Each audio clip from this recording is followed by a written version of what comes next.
Si la voiture électrique est souvent associée à tort à un véhicule urbain à qui les longs trajets autoroutiers sont inaccessibles, les réseaux de charge rapides et à haute puissance déployés ou en cours de l'être changent radicalement la donne.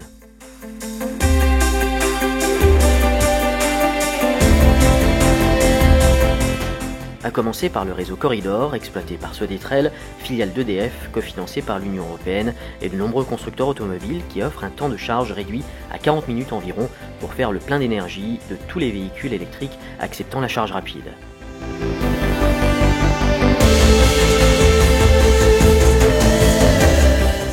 Pour accompagner le lancement de leur modèle à autonomie étendue, les industriels allemands se sont eux aussi regroupés.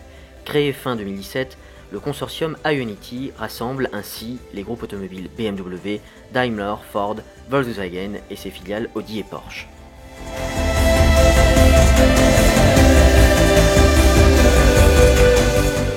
Objectif, déployer un total de 400 stations de charge à haute puissance d'ici la fin 2020 partout en Europe, soit 2400 bornes réparties sur les principaux axes routiers du continent.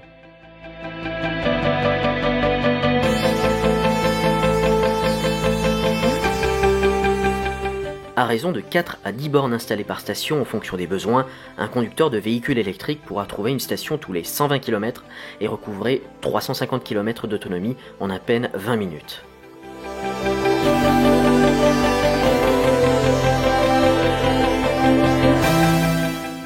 Contrairement aux bornes rapides actuellement opérationnelles, qui délivrent une puissance maximale de 50 kW en crête, ces bornes nouvelle génération délivrent jusqu'à 350 kW de puissance.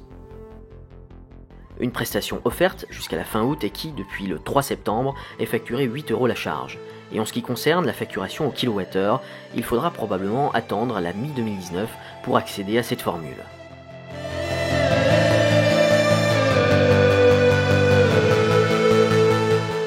En attendant, Ionity a ouvert 2 premières stations en France dans la région des Châteaux de la Loire.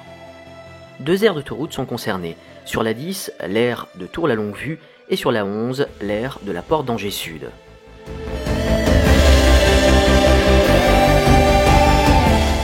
Uniquement accessible aux véhicules équipés du port de charge Combo 2, dont les actuels BMW i3, Hyundai Ioniq, Opel Ampera i et autres Volkswagen e-Golf, les stations sont d'abord destinées aux futurs Audi e-tron Quattro, Porsche Taycan, Mercedes-Benz EQC et autres Volkswagen ID.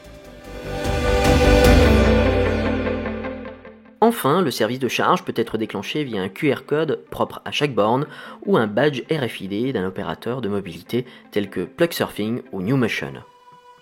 À fin 2019, la France comptera 80 de ces stations.